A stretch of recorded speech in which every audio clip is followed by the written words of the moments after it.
Matt Hancock. Good morning to you, Mr. Hancock. Good morning. We'll come to all that in a moment, but we're also covering this morning, I know something you're here to talk about specifically. There's a mental health campaign which has got an advert which goes out on commercial television tonight. So give us the idea behind that. Why is that important? Yes, well, we've got a change in the way that we see mental health across this country, across society, which is good, which is that mental health is as important as physical health. And when you think about your physical health, you often think about the things that you need to do to stay healthy, to stay fit. And so even if you're quite trim, you think about what you eat and exercise, and everybody should be thinking about these things. And the same is true in mental health, but the tools haven't been there to help.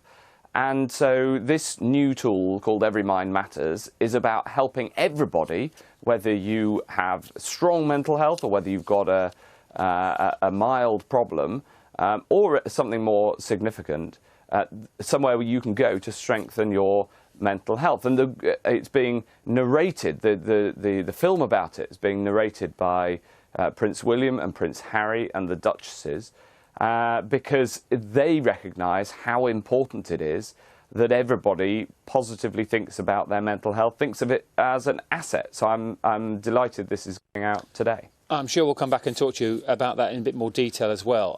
There's obviously agenda this week is, we've said this a lot, it's a big week for Brexit, and a Prime Minister having these conversations over the weekend and today as well about trying to secure this deal this week.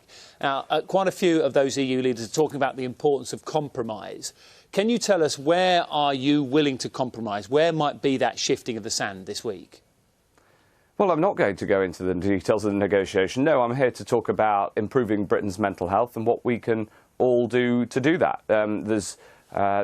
Clearly, you've heard some of the news overnight. The Brexit Secretary was on the BBC yesterday. The Prime Minister is having conversations with his EU counterparts, and I hope we can get a good deal and leave with a deal on the 31st. I think that is doable if the EU are willing also to compromise. And then we can get on to talking about important things like what we're doing in the NHS to help people stay healthy. It's interesting that from an EU point of view, they still believe, despite what Boris Johnson has been talking about, that there is sort of sufficient support in Parliament to prevent a no deal. The Prime Minister has said to Emmanuel Macron, and we understand that they will leave at the end of the month. UK will leave the EU at the end of the month, whatever. Can I ask you how that will happen, given that there's an act of Parliament to prevent that? Well, one of the reasons that many people, including people who voted Remain like me, want to get Brexit done is so that instead of every time any government spokesman comes on, a minister responsible for another area of policy, having to constantly answer questions as a commentator on Brexit, instead we can get it done, deliver on the referendum result, and then concentrate the public debate on things that really matter. No, with respect.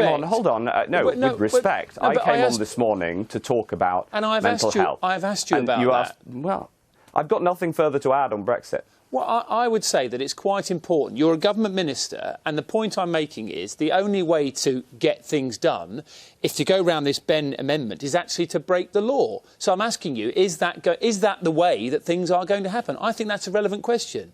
Yeah, it's a question I and every other minister has answered many times, because the answer is no. The point I'm making is that there are so many more things in life than the details of our exit from the EU. I haven't got any further detail to add on that particular question. But what I do care about is making sure that this country gets the best possible healthcare that I'm responsible for, and that we have a public debate that looks at all of the other things that matter, instead of after one perfunctory question moving off the subject that I'm here to talk about and that I spend my days working on behalf of everybody who needs support across this country. And it's, you could keep asking questions about Brexit. I'm not going to say anything interesting because I've got nothing further to add to what's been talked about. So why don't we talk about something else for a change? All right, maybe I could combine both subjects. If there is a no-deal Brexit, are you comfortable with healthcare provision in the United Kingdom? Yes. And we've been doing a huge amount of work on that. We've got plans in place to deal with all eventualities. And it's obviously something that's incredibly important to get right and to make sure that we're ready, that we've done the work, that they're right across the piece to make sure that everybody will be able to get their medicines, which is not just a job for government but also for the pharmaceutical industry. We've been doing a huge amount of work to make sure that that is all in place, and we've got about just over 20 days to go. But yes, we will be ready.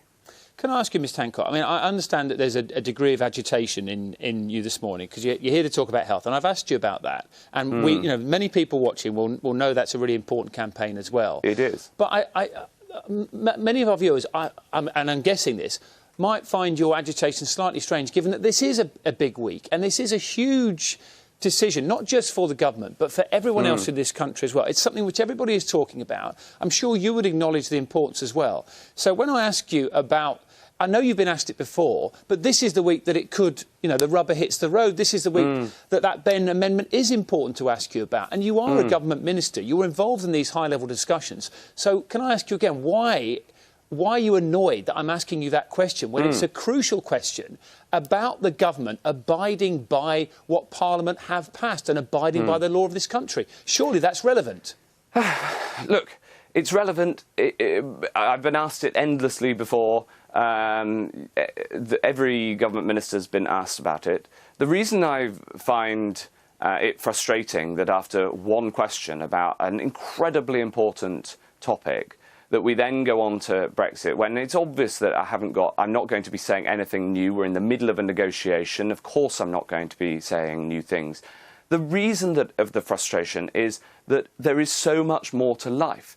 And one of the many reasons that we need to get Brexit done and move on is so that we can talk about everything else that's happening as well, and so that we can have these sorts of discussions and this sort of debate based on a discussion about everything that's going on in public life in this country and everything that's important to people. Instead, it just gets focused. And I just thought, after moving on after one question off a subject as important as people's mental health, I just thought it was perfunctory. And I just think it's time, instead, that we concentrate on, as a country, on the broad range of things that matter. Of course, getting the details of Brexit right matters, but that wasn't what this interview's about. What this interview was about how we strengthen the mental health of our nation, and I think that's extremely important. OK, and that's something that we've covered throughout the programme as well, and we've talked about tonight's advert. So thank you very much for your time. Good to speak to you. Matt Hancock, that's the Health Secretary, talking to us about mental health.